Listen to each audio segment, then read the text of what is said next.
We're here at AT&T Stadium, the home of the 5-time Super Bowl champion Dallas Cowboys, the most valuable sports franchise in the world. And today, we're going to learn how to implement a game plan to take it from the field to make you a Hall of Famer in business. How about them Cowboys? Let's talk money. All we talk is money. All we talk is money. All we talk is money. All we talk is money. As a former elite college athlete, I know there's a bunch of similarities between being an athlete and an entrepreneur. So whether you're the captain of the team or the water boy, everyone has a role to play. And whether it's a fastball or a sales pitch, there are lessons you can take from the field to propel you in business. So here are the top 10. Number 1, you gotta have a game plan. Winging it only works if you're ordering wings. In sports, there's a playbook. In business, there's a blueprint. Either way, you need to stick to the script and implement the system. You've never heard an athlete say, I don't really know what we're gonna do today. I don't know what they're gonna do today. I guess we'll just get out there in the field and guess we'll just see. That never happens. Winning athletes are always talking about how they executed the plan, and that's why they won. In the NFL, Tom Brady executed Bill Belichick's game plans, and now they have more Super Bowl wins than any other coach and quarterback combo of all time. In the NBA, Phil Jackson and his triangle offense system have won the most NBA championships of all time. So if your company doesn't have a defined system and process to follow, your players will be running around like it's a rec league game, and you're gonna lose. So get you a game plan. Number 2, practice isn't optional. There are 0 professional athletes that don't practice. I know what you're thinking. We're talking about practice, not a game, but practice.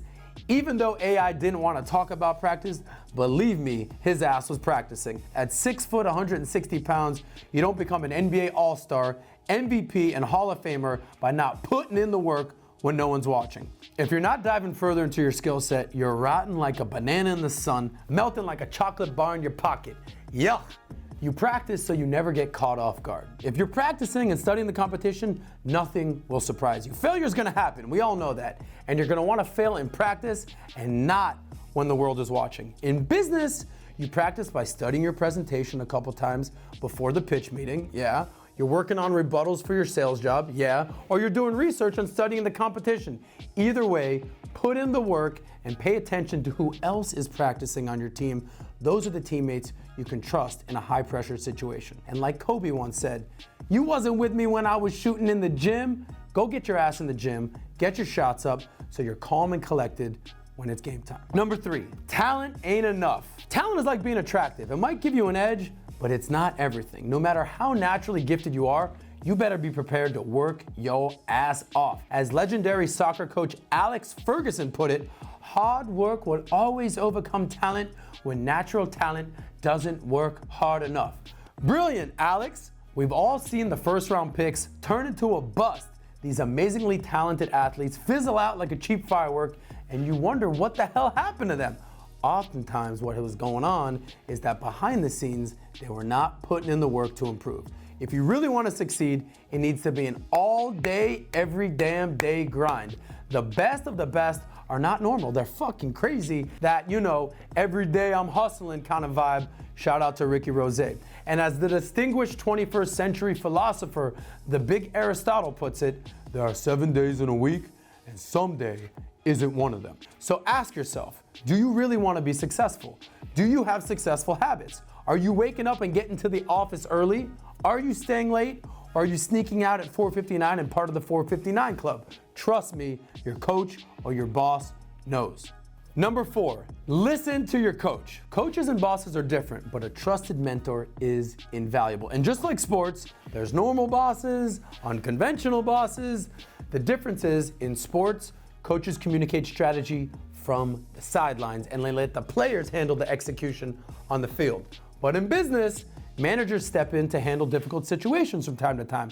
But the more a leader can invest to teach new employees how to do the right thing in the short term, the more they can handle it in the long run. As legendary UCLA coach John Wooden, who has the most NCAA championships of all time, he puts it, he says, a coach must never forget that he is a leader and not merely a person with authority. Respect to Mr. Wooden.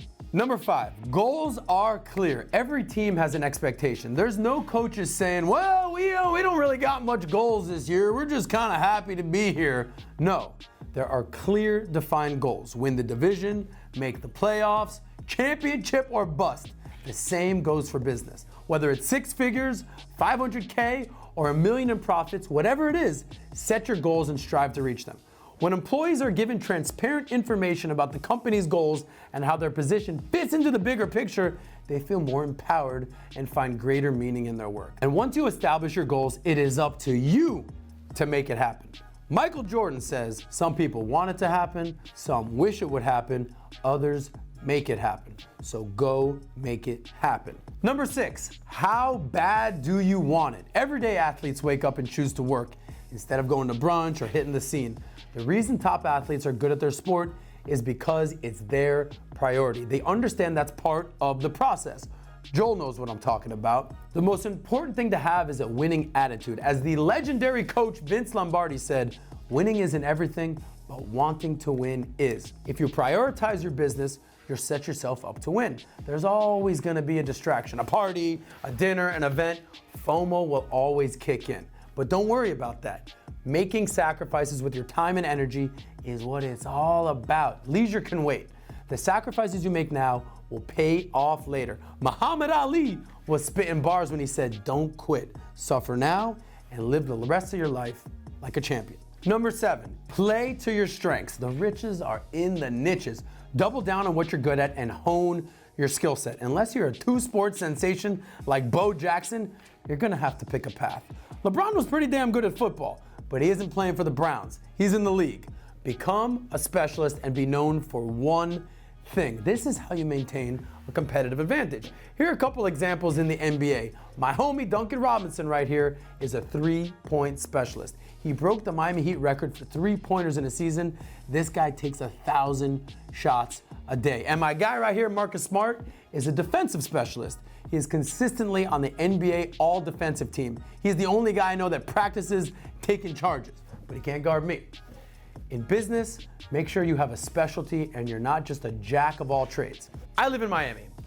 I can't tell you how many people I know that are DJs, but they're also realtors, and they also kind of bartend on the side, but they also do photography, and they have a crypto fund they want me to invest in. Pick a lane, buddy. Once you make your money and carve your niche, then you can branch out.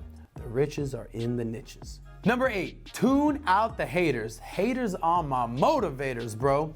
In the sports world, you're always gonna have the naysayers, the trash talkers, and the people who are booing you straight in your face. That's exactly what happened to my good friend Chris Humphries. He was the talk of the town when he married Kim Kardashian. Then, when the relationship ended, he became the most hated man in the NBA. He got booed for years. It was actually kind of hilarious, but he didn't let that affect his play or his mindset. He lasted 13 years in the NBA, earning over $60 million. Guess who's laughing now? So what can you learn from all this? Although you might not be marrying a Kardashian, you're gonna have your fair share of haters. Your friends will say you can't do it, competitors will talk trash, you'll even get some bad reviews on Yelp. It's part of business. The question is, do you let adversity get to you or do you thrive in it? The key is staying positive and learning how to deal with pressure. The late great Kobe said, everything negative, pressure, challenges is all an opportunity for me to rise. Remember, no pressure, no diamonds. No diamonds, no rings.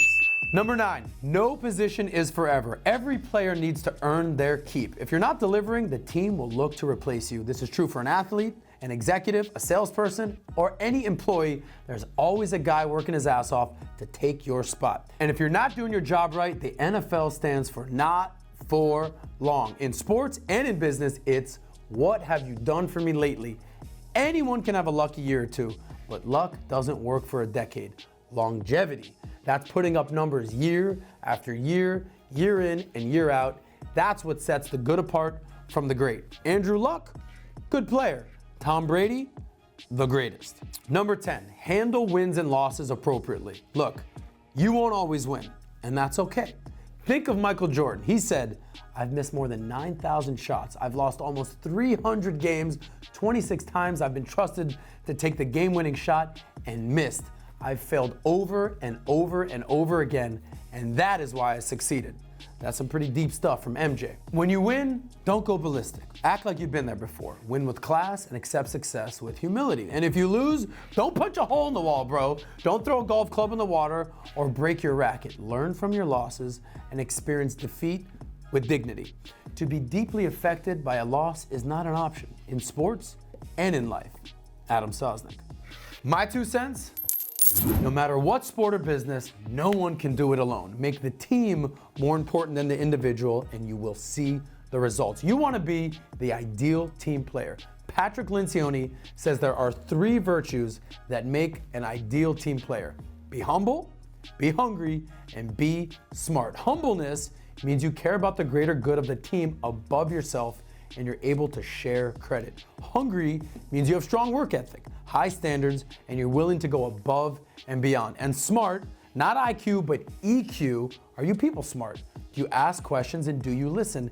And do you work well within the group dynamics? So take a look in the mirror and ask yourself, are you an ideal team player?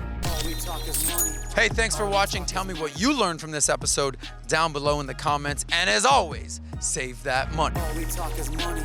All we talk